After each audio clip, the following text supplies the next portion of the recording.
Assalamualaikum warahmatullahi wabarakatuh. Perkenalkan, saya Rizky Mangkulhur, NPM 2012011060. Di sini saya akan menerangkan mengenai kesimpulan pembelajaran dan evaluasi simulasi persidangan. Video ini dibuat untuk memenuhi tugas ujian akhir semester mata kuliah hukum acara dan praktik peradilan tata negara dan dosen pengampu Dr. Zulkarnain Ridwan SH.MH. Video ini akan dibagi menjadi dua bagian. Untuk bagian pertama, saya akan menjelaskan mengenai kesimpulan pembelajaran hukum acara dan praktik peradilan tata negara atau hukum acara Mahkamah Konstitusi. Berdasarkan nama tersebut, dapat disimpulkan bahwa mata kuliah ini mempelajari tentang hukum acara mengenai Mahkamah Konstitusi, antara lain apa itu Mahkamah Konstitusi, fungsi Mahkamah Konstitusi, kewenangan dan kewajiban Mahkamah Konstitusi, dan juga praktik persidangan secara khusus mengenai pengujian undang-undang terhadap Undang-Undang Dasar 1945. Sebelum menjelaskan mengenai Mahkamah Konstitusi, terlebih dahulu saya akan membahas mengenai konstitusi itu sendiri. Konstitusi merupakan norma dasar yang secara sempit dipersepsikan sebagai hukum tertulis yang berbentuk Undang-Undang Dasar 1945. Kedudukan dari Mahkamah Konstitusi adalah salah satu lembaga negara pelaku kekuasaan kehakiman yang merdeka di samping Mahkamah Agung untuk menyelenggarakan peradilan guna menegakkan konstitusi. Tujuan dibentuknya Mahkamah Konstitusi sendiri menurut buku Hukum Acara Mahkamah Konstitusi karya Profesor Dr. Jimli Asidki. Mahkamah Konstitusi dibentuk dengan maksud mengawal dan menjaga agar konstitusi sebagai hukum tertinggi dapat benar-benar dijalankan atau ditegakkan dalam penyelenggaraan kehidupan negara. Mahkamah Konstitusi selalu dikaitkan dengan kehadiran peranata hukum judicial review. Sejarah awal dari judicial review berasal dari sejarah sistem hukum Amerika Serikat yang dilaksanakan sebagai satu kesatuan yang tidak terpisahkan dari wewenang Mahkamah Agung atau Supreme Court of the United States di negara Amerika Serikat. Namun demikian, di awal pembentukan konstitusi Amerika, peranata hukum tersebut tidak dikenal dan baru dikenal setelah terjadinya kasus Marbury versus Madison di tahun 1803. Sebelum diafiliasikan sebagai wewenang Mahkamah Konstitusi, keberadaan organ penguji undang-undang terhadap Undang-Undang Dasar 1945 sempat direncanakan untuk berada dalam satu wadah di Mahkamah Agung dengan menambah kamar belaka atau kewenangan semata, bukan dalam organ tersendiri sebagaimana akhirnya dimaksud dalam pasal 24C Undang-Undang Dasar 1945. Pada akhirnya, bersamaan dengan pengesahan perubahan ketiga Undang-Undang Dasar 1945, adanya pengadopsian Mahkamah Konstitusi dalam bab kekuasaan kehakiman sebagai organ penguji undang-undang terhadap Undang-Undang Dasar 1945 menjadi lembaga sendiri di luar Mahkamah Agung. Hal tersebut juga disertai dengan pengesahan Komisi Yudisial sebagai organ non-yudisial, tetapi mempunyai wewenang tertentu dalam kekuasaan kehakiman, serta penegasan wewenang Mahkamah Agung terhadap peraturan perundangan di bawah undang-undang sehingga untuk pengujian peraturan perundang-undang di bawah undang-undang seperti peraturan daerah merupakan kewenangan dari Mahkamah Agung.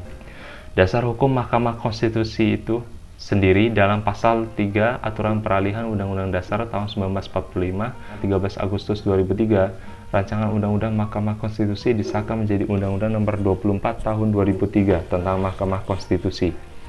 Yang kedua ada Undang-Undang Nomor 8 Tahun 2011 tentang perubahan atas Undang-Undang Nomor 24 Tahun 2003 tentang Mahkamah Konstitusi. Selanjutnya ada Undang-Undang Nomor 7 Tahun 2020 tentang perubahan ketiga atas Undang-Undang Nomor 24 Tahun 2003 tentang Mahkamah Konstitusi. Keberadaan Mahkamah Konstitusi selalu terikat dengan konstitusi itu sendiri. Untuk itulah mengapa menurut Ibu Eni Nurbaningsih selaku Hakim Konstitusi mengatakan bahwa peran Mahkamah Konstitusi sebagai the guardian of constitutional, di mana Mahkamah Konstitusi berfungsi untuk menjamin tidak ada lagi produk hukum atau yang disebut sebagai undang-undang yang tidak sesuai ataupun bertentangan dengan Undang-Undang Dasar 1945.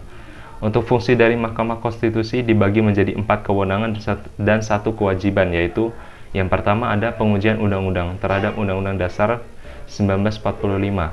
Kewenangan Mahkamah Konstitusi seperti yang telah dijelaskan sebelumnya yaitu mengenai judicial review atau permohonan uji undang-undang terhadap pasal dalam arti material atau seluruh materi undang-undang tersebut atau uji formil dalam Undang-Undang Dasar 1945.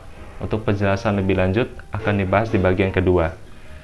Yang selanjutnya ada sengketa kewenangan lembaga negara yang kewenangannya diberikan Undang-Undang Dasar.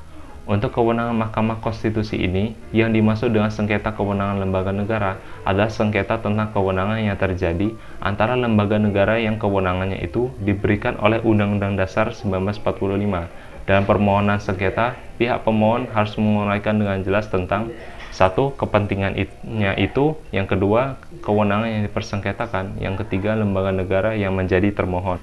Apabila lembaga yang dipersengketakan diatur dalam Undang-Undang Dasar 1945, namun kepentingan dari para pihak bukan merupakan kewenangan dari Mahkamah Konstitusi, melainkan masalah internal, maka permohonan tersebut akan dinyatakan tidak berwenang mengadili sengketa oleh Mahkamah Konstitusi. Seperti contoh permohonan nomor 1/SKLN XVII/2019.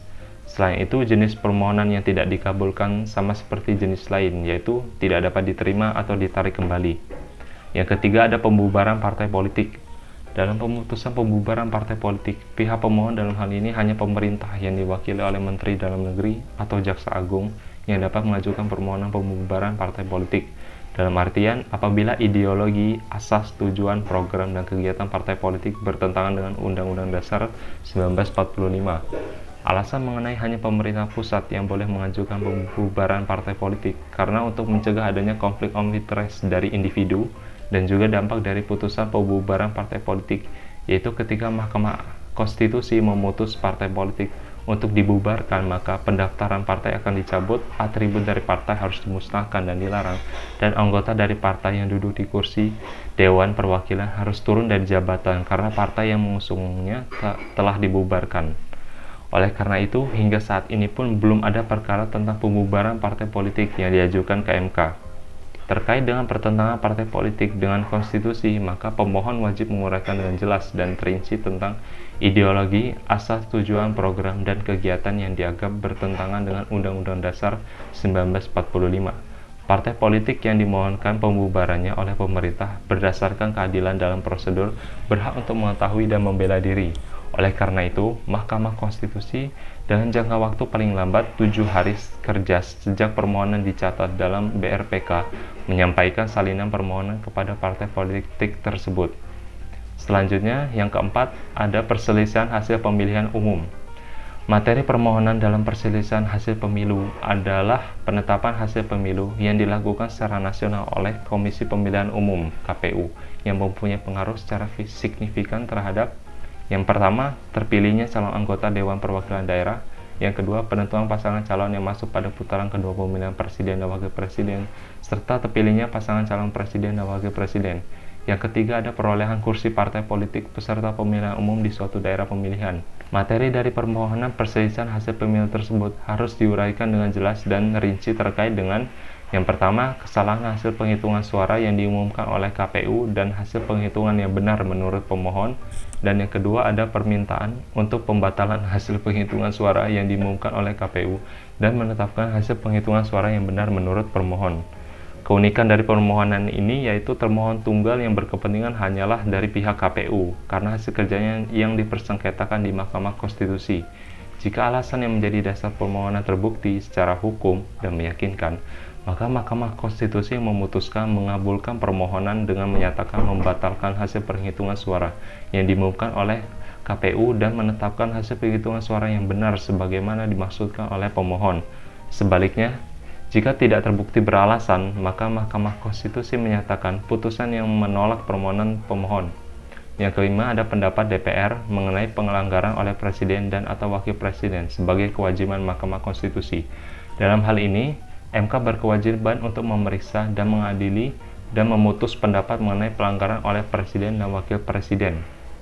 Mengenai pelaksanaan putusan Mahkamah Konstitusi yang telah menjatuhkan putusan dalam perkara pendapat DPR akan menyampaikan kepada Presiden atau Wakil Presiden apabila putusan MK menyatakan pendapat DPR itu telah terbukti dan oleh karena itu pendapat DPR dapat dibenarkan. Maka setelah menerima salinan putusan tersebut, DPR akan menyelenggarakan sidang paripurna untuk meneruskan usul pemberhentian Presiden dan atau Wakil Presiden kepada MPR. Keempat, wewenang MK putusan bersifat final dan banding, artinya tidak lagi terdapat mekanisme hukum yang dapat dijadikan sebagai jalan melakukan perubahan terhadap putusan mahkamah. serta pada saat setelah selesai dibacakan, putusan tersebut mempunyai kekuatan mengikat kepada semua pihak, tidak saja termohon dan pemohon, serta pihak terkait, tetapi juga semua lembaga negara dan masyarakat luas. Sedangkan terkait dengan kewajiban mahkamah, putusannya tidaklah final dan binding, melainkan putusan hukum yang sekedar memberikan kepastian hukum bahwa perbuatan presiden dan atau wakil presiden yang didakwa DPR sebagai pelanggaran terhadap pasal 7A Undang-Undang Dasar tahun 1945. Untuk selanjutnya, saya akan menjelaskan mengenai simulasi sidang yang telah dilakukan oleh kelompok kami. Seperti yang telah dijelaskan sebelumnya, kelompok kami telah melakukan simulasi sidang terkait sidang pengujian undang-undang. Permohonan yang kami ajukan dalam sidang ini yaitu permohonan uji material pasal 58 ayat 1 Undang-Undang Nomor 28 Tahun 2014 tentang Hak Cipta terhadap pasal 28I ayat 1 Undang-Undang Dasar Negara Republik Indonesia tahun 1945. Alasan mengapa permohonan kami penting karena menurut kami dalam pasal tersebut dapat membatasi kreativitas seseorang untuk berkarya dikarenakan durasi dari hak cipta yang terlalu lama yaitu 70 tahun setelah dicatat dalam pangkalan data kekayaan intelektual. Kami sebagai mahasiswa selaku pemohon merasa bahwa pasal tersebut dapat mengurangi kreativitas generasi muda dalam berkarya karena durasi hak cipta yang terlalu lama sekitar 70 tahun. Kemudian untuk permohonan kami diputuskan ditolak dalam simulasi sidang pengujian undang-undang dikarenakan tidak memiliki legal standing. Kesalahan kami dari pengujian undang-undang tersebut yaitu kami kurang menguraikan mengenai kedudukan legal standing kami sebagai mahasiswa yang dirugikan. Mengenai bagaimana hubungan kami sebagai mahasiswa dapat dirugikan dalam pasal tersebut. Kemudian untuk alasan tidak bertentangan yaitu dikarenakan kurangnya penjelasan dalam permohonan kami dari pasal 58 ayat 1 Undang-Undang Nomor 28 Tahun 2014 ini. Kurangnya penjelasan dari kelompok kami mengenai kerugian melakukan permohonan dari pengujian undang-undang tersebut ditolak oleh hakim. Baiklah, sekian dari apa yang bisa saya sampaikan. Saya akhiri. Wassalamualaikum warahmatullahi wabarakatuh.